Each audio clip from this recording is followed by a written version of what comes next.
Merci de rester fidèle au RTM. Il est 13h à Touminian, même heure à Karangasso, dans la région de Koujala.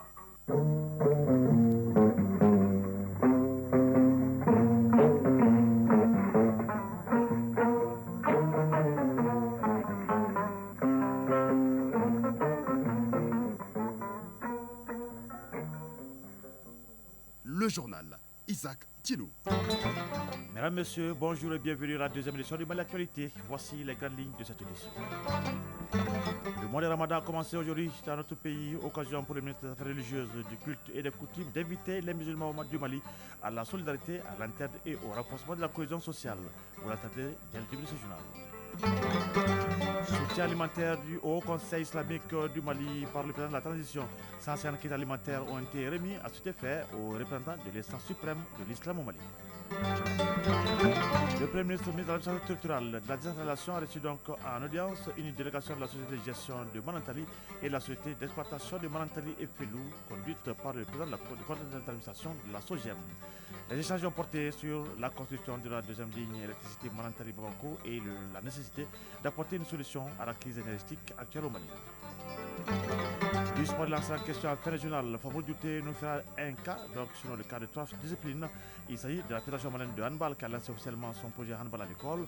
Le ballon militaire avec la victoire de l'armée de l'air, il lance la question donc, dans cette édition. Et bien entendu, le championnat national de basketball qui a bouclé hier sa 5e journée. Voilà pour les titres. Je le disais, à l'occasion du mois de Ramadan, le ministre des Affaires religieuses, du culte et des coutumes invite les musulmans du Mali à la solidarité, à l'entraide et au renforcement de la cohésion sociale, de même que le respect mutuel entre les différentes religions. Nous vous proposons d'écouter ces messages recueillis par Batraoui.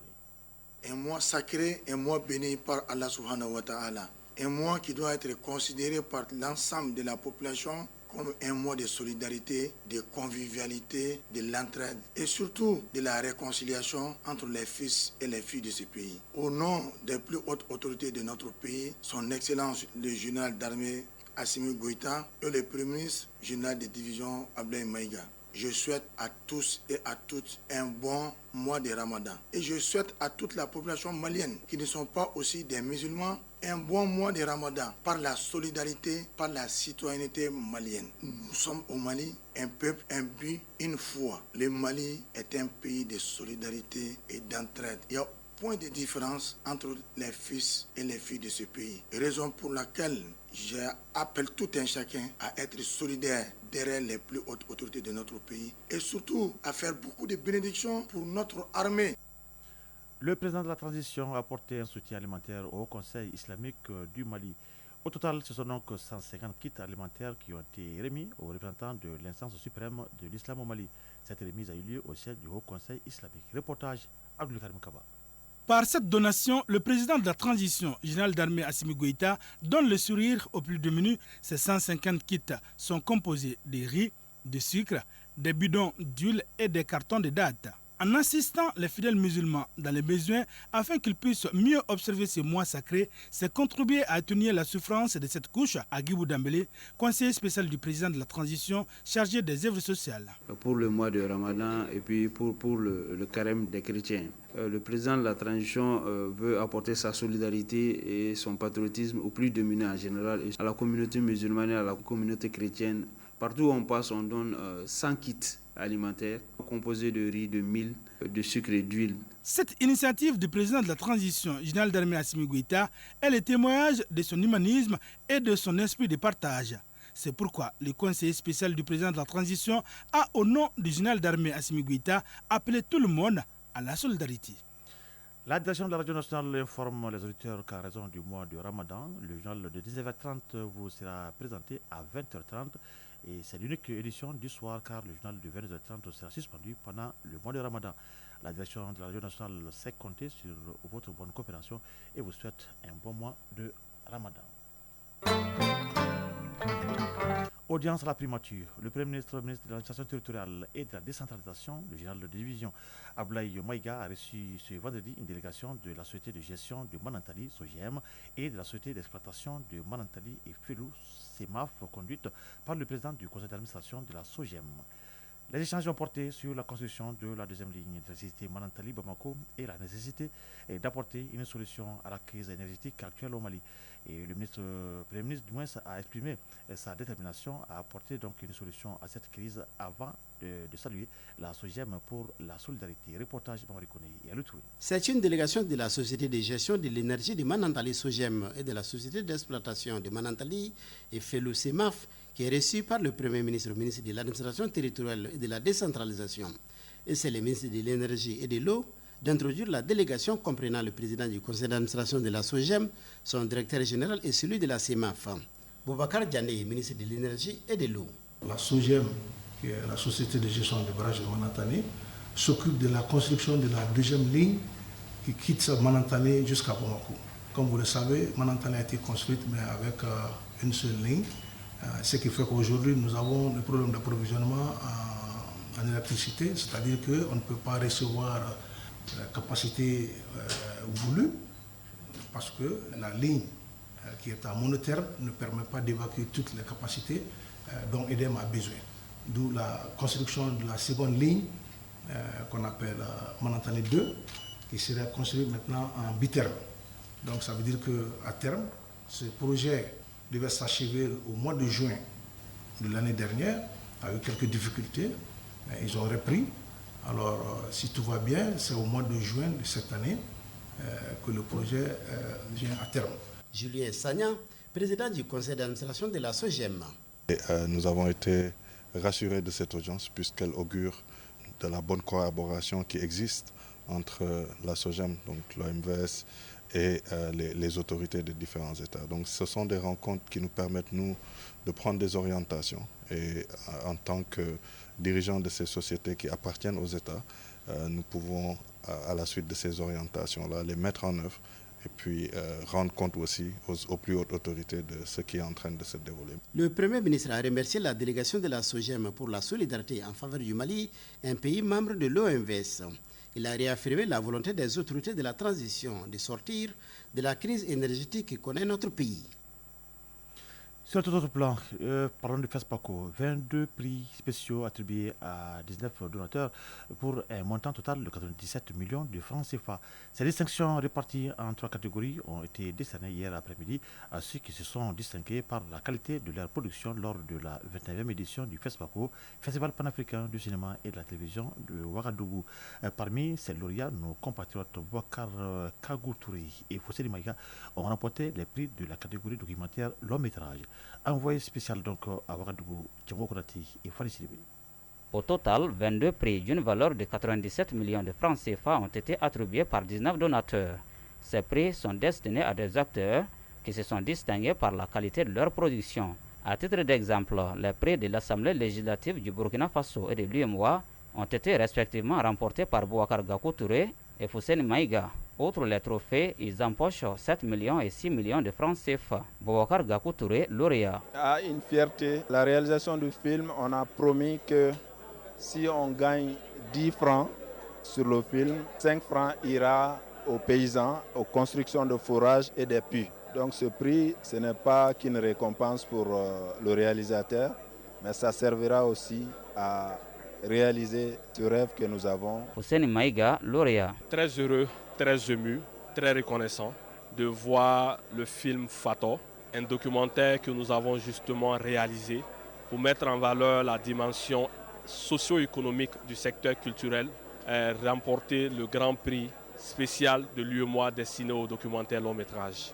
Ce film a été fait avec pour ambition de montrer tout simplement que la culture n'est pas seulement un outil folklorique. Une cérémonie empreinte de solennité et d'émotion, illustration d'un pari gagné, celui de la réussite de cette édition 2025 du FESPACO, placée sous le signe de la résilience.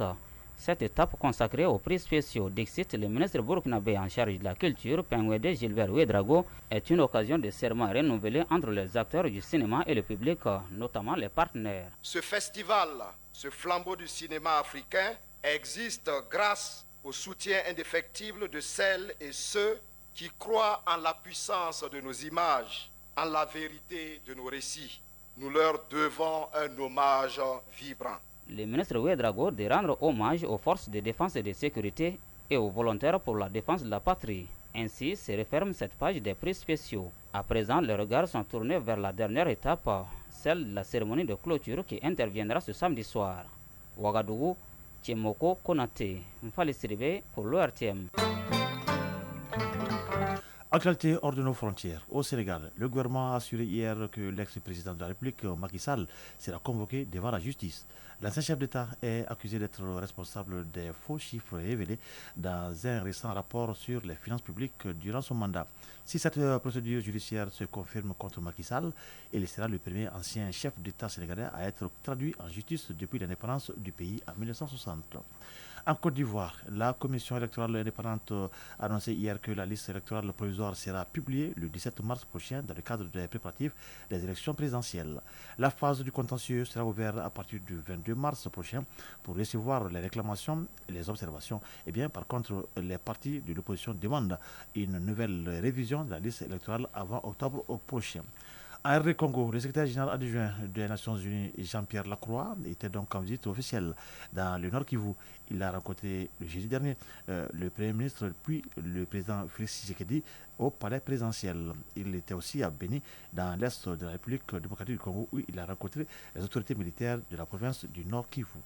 Au Maroc, le roi Mohamed VI a demandé hier aux familles de ne pas acheter de moutons pour la fête de l'Aïd cette année pour préserver le budget des ménages. Le motif de cette décision est donc la sécheresse qui a frappé le pays. Les prix des moutons ont atteint donc leur plus haut niveau sur le marché.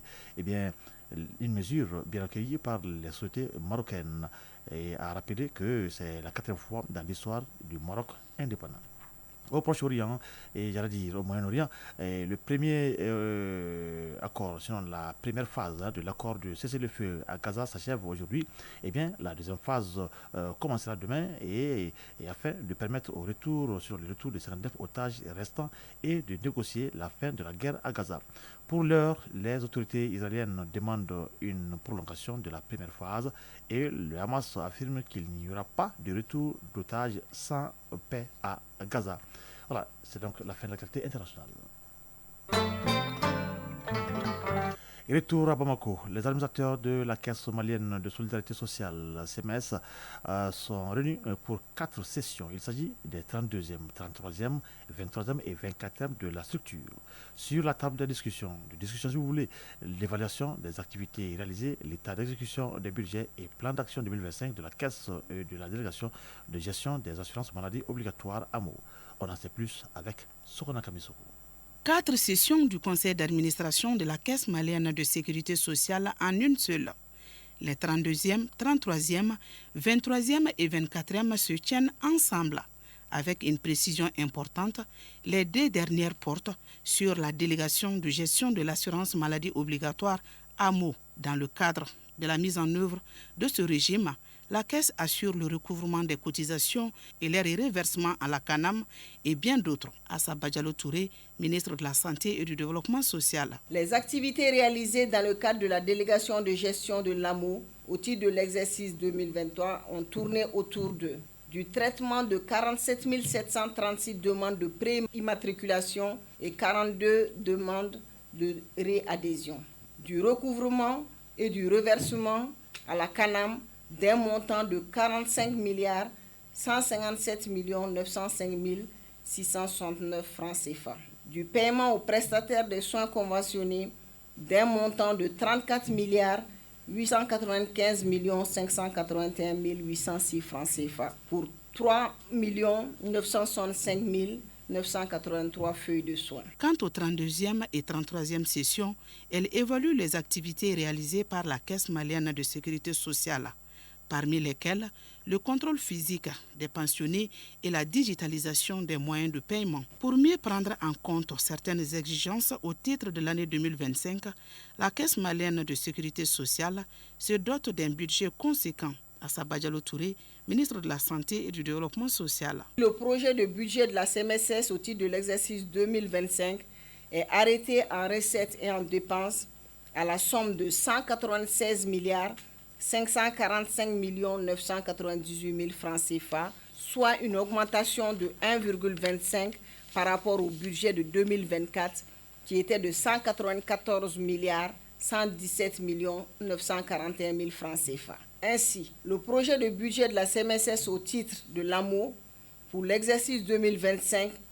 est arrêté en recettes et en dépenses à la somme de 43 349 858 000 francs CFA, soit une hausse de 7,52%. Ces 4 sessions de la Caisse malienne de sécurité sociale ont un dénominateur commun, celui d'améliorer davantage la qualité des prestations de la structure au profit des usagers. Les membres du conseil d'orientation du Centre national d'appareillage orthopédique du Mali ont tenu ce jeudi les 25e et 26e sessions de leur conseil d'administration. Il ressort que les milliers de consultations, des séances de rééducation ont été réalisées l'année dernière par le centre, sans compter la fabrication de plus de 1000 appareils orthopédiques et la prise en charge de 135 enfants atteints de pieds-beaux. Voilà donc quelques résultats partagés au cours de la cérémonie d'ouverture des travaux. Les détails avec Kouma Sissé. Le Centre national d'appareillage orthopédique du Mali donne du sourire aux personnes en situation de handicap physique. La fabrication des prothèses et orthèses, la rééducation et la chirurgie des malformations, voilà entre autres activités du CNAOM. Dans l'exécution de ces activités, malgré la crise énergétique, le centre a effectué plus de 14 000 consultations, 22 500 séances de rééducation. Et ce n'est pas tout. Adama Djamoutene, conseiller technique au ministère de la Santé et du Développement social. 1073 appareillages orthopédiques produits, 135 enfants pieds-beaux traités sur une prévision de 200, avec 435 séances de plâtrage, 63 cas d'intervention chirurgicale orthopédique réalisés. Sur le plan financier, il a été notifié 918 721 269 francs CFA pour une dotation initiale de 1 250 174 137 francs CFA, soit un taux de réalisation de 73,49%. Cette année, le budget de CNAOM équilibré en recettes et en dépenses est passé d'1 250 174 000 francs CFA à 1 278 800 000 francs CFA. Amadou Diallo, directeur général du Centre national d'appareillage orthopédique du Mali. Cela s'explique par notre ambition de réaliser beaucoup plus de recettes propres et également le financement du budget spécial d'investissement pour la construction du centre régional d'appareillage orthopédique de Caille, donc pour 250 millions. Aujourd'hui, nous avons le centre de formation des orthoprothésistes qui a été construit par le comité international de la Croix-Rouge, donc qui vient renforcer l'atelier qui était dédié à la formation des orthoprothésistes. Actuellement, le CNAOM a besoin de renforcer son personnel pour pouvoir répondre efficacement aux sollicitations de prise en charge de nombreuses personnes souffrant de handicap physique. Un mot de l'actualité à l'intérieur du pays. Kita, les acteurs de l'assainissement, du contrôle de la pollution et des nuisances ont examiné le bilan des activités 2024 et la programmation pour 2025. C'est à la faveur de la rencontre traditionnelle annuelle de la Direction nationale de l'assainissement, du contrôle des pollutions et des nuisances à Kita, je veux dire. Et les travaux étaient donc sous la haute présidence du ministre de l'Environnement et de l'Assainissement. Au thème Kita, Mamadi Aloubari. Après Koutchala, c'est la capitale de l'Arachide qui reçoit la réunion annuelle bilan 2024 et programmation 2025 de la Direction nationale de l'assainissement, du contrôle de pollution et des nuisances du Mali. Le choix de Kita n'est pas fortuit car la ville est en pleine expansion industrielle et croissance démographique, ce qui pose naturellement des questions d'assainissement et pollution et des nuisances. Nyargaouli Dambélé, directeur national de l'assainissement et du contrôle de pollution et des nuisances. Nous avons quand même entamé un certain nombre de réformes conformément aux recommandations des Assises nationales de la refondation. Et parmi ces réformes, pour renforcer la capacité opérationnelle de la dite direction, nous devons créer la Direction générale de l'assainissement et du contrôle des pollutions et des nuisances. Issa Sissoko, représentant des partenaires techniques et financiers. Nous savons que beaucoup a été fait. Il faut maintenant persévérer, continuer à mener ces actions, à assainir le Mali de façon générale et afin de donner un cadre de vie assaini pour l'ensemble de la population malienne. 3 jours durant, les participants ont examiné et validé le rapport bilan des activités réalisées durant l'année écoulée et traité des problématiques préoccupantes en matière d'assainissement et d'environnement. Daouda Maïga, gouverneur de la région de Kita. C'est l'occasion qui nous a été donnée aussi de parler de toutes les difficultés et problèmes que nous avons en la matière. Le bilan de l'année 2024, les perspectives pour l'année 2025 nous permettront de mettre en œuvre un certain nombre de projets que nous avons pour la ville et la région de Kita. Nene Maïnaba, chef de cabinet du ministère de l'Environnement, de l'Assainissement et du Développement durable. Le gouvernement est résolument engagé à promouvoir un développement socio-économique durable dans un contexte de restauration de l'intégrité territoriale. Les défis environnementaux auxquels nous faisons face sont nombreux et interconnectés. La diminution de la pluviométrie, l'augmentation des températures, l'intensification des phénomènes climatiques extrêmes, la détérioration des ressources naturelles et la prévalence accrue des maladies liées à un assainissement insuffisant. La traditionnelle annuelle rencontre du bilan et perspective de la Direction nationale de l'assainissement, du contrôle de pollution et des nuisances est depuis un cadre pour exhorter à tenir compte du rôle de collectivités territoriales dans le processus de programmation et dans l'accomplissement de leurs missions. Kita, Mohamed Aloubari Nouhoun Kamra, Mohamed Fabrice Kambo pour l'ORTM.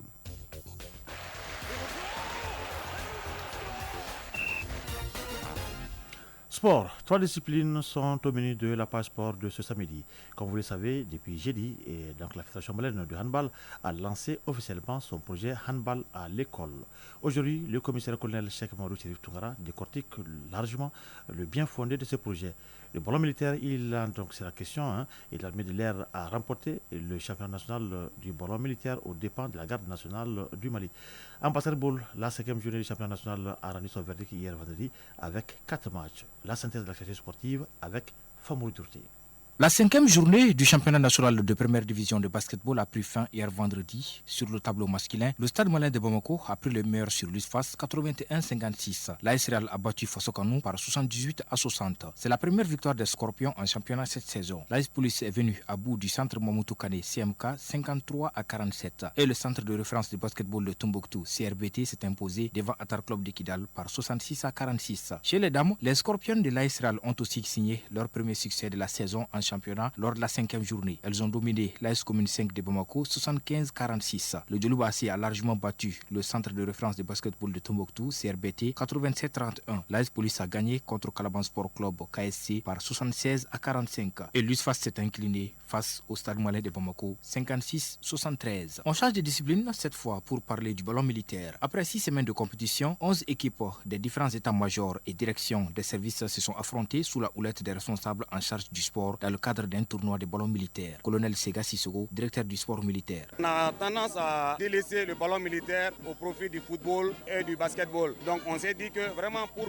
motiver les hommes à reprendre ces activités-là, il faut organiser un tournoi. Ces compétitions interarmées ont pris fin avec la finale qui a opposé la garde nationale du Mali à l'armée de l'air au terrain de l'USFAS ex-SNJ. C'est l'équipe de l'armée de l'air qui est sortie vainqueur. Les deux formations ont bouclé le temps réglementaire sur un score de parité 3-3. C'est à la séance des tirs au but que l'armée de l'air s'est imposée par 5 tentatives réussies contre 4 pour la garde nationale. Général de division Oumar Diarra, chef d'état-major général des armées. Au bilan, ce sont les forces armées maliennes et de sécurité, les femmes qui ont gagné tous. Réellement, après cette finale, je suis très réconforté. J'ai vu des hommes vraiment au point physiquement et c'est ce que nous cherchons. En guise d'encouragement, 4 trophées ont été décernés aux équipes qui ont occupé les 4 premières places. Changeons de discipline pour parler cette fois du handball. C'est parti depuis jeudi 27 février 2025 pour le projet handball à l'école. Un projet visant à introduire le handball dans les écoles à travers le pays. Commissaire colonel Cheikh Mamadou Chérif Toungara, président de la Fédération malienne de handball. C'est de promouvoir le handball à la base. C'est aussi répondre à une volonté des autorités de la transition qui est de promouvoir la cohésion sociale. Pour la mise en œuvre du projet handball à l'école, la Fédération a mobilisé plusieurs ressources. Dès les premiers instants, on a mis en place une commission qui a travaillé d'arrache-pied pour élaborer un projet digne de ce nom. La réussite du projet repose également sur la création de partenariats solides avec des écoles, des entreprises et des organisations de la société civile. Ce projet va toucher à peu près 20 000 jeunes à travers le Mali. Pour un départ, nous allons commencer à Bamako, aussi Kaye, Koulikoro, Ségou, Sigasso. En deuxième phase, on va voir les autres régions. Pour assurer un encadrement de qualité, la Fédération malienne de handball mettra en place des sessions de formation destinées aux éducateurs des les élèves. Ça va nous donner l'occasion de former les professeurs d'IPS qui eux, vont animer dans leurs établissements les équipes. Il y a une centaine d'équipes qui seront créées. Ces formations visent à doter les éducateurs des compétences nécessaires pour encadrer efficacement les jeunes et promouvoir une culture sportive inclusive. Pour garantir la durabilité du projet handball à l'école, la Fédération malienne de la discipline pense à plusieurs stratégies. Commissaire colonel Cheikh Mamadou Chérif Tunkara, président de la Fédération malienne de handball. La pérennité ne peut aller sans financement. Toujours notre partenariat avec Petrobama, nous comptons sur ce partenariat pour nous aider à pérenniser ce projet. Et pourquoi pas d'autres partenaires qui vont nous permettre un jour d'aller plus vite dans les autres régions. Donc c'est ouvert à tout partenaire qui a le souci de promouvoir la jeunesse malienne, de promouvoir le vivre ensemble, la cohésion nationale. Le lancement du projet handball à l'école par la Fédération représente une étape significative dans la promotion de la discipline au Mali. Avec des objectifs clairs, des ressources mobilisées, des partenariats solides et un engagement sans faille, le projet handball à l'école ambitionne de transformer le paysage sportif scolaire tout en contribuant au développement personnel et social des jeunes Maliens. Voilà, avant de nous séparer, retenez que la direction nationale, si vous voulez, la direction de la radio nationale informe les auditeurs qu'en raison du mois de Ramadan, le journal de 19h30 vous sera présenté à 20h30 et c'est l'unique édition du soir car le journal de 22h30 sera suspendu pendant le mois de Ramadan. La direction de la radio nationale sait compter sur votre bonne compréhension et vous souhaite un bon mois de Ramadan. Voilà, ce journal s'achève pendant qu'il est 13h passé de 26 minutes à Nonsombourg dans le secteur de Kologani et à Badogo dans le secteur de Yanfolila. Un journal qui a été présenté par Isaac Kienou avec la commission technique de Abse Traoré, mise en ligne Badji Touré, réalisation Draman Sanogo. Merci à Brahma Traoré pour la suite de cette édition. Le prochain rendez-vous avec l'actualité sur nos antennes, c'est pour 20h30. D'ici là, le programme se poursuit. Tout à l'heure, les informations sur le temps suivi du journal interrégional avec Mohamed Sangari. Pour ma part, je souhaite de passer un excellent moment en compagnie de Radio Mali. Au revoir.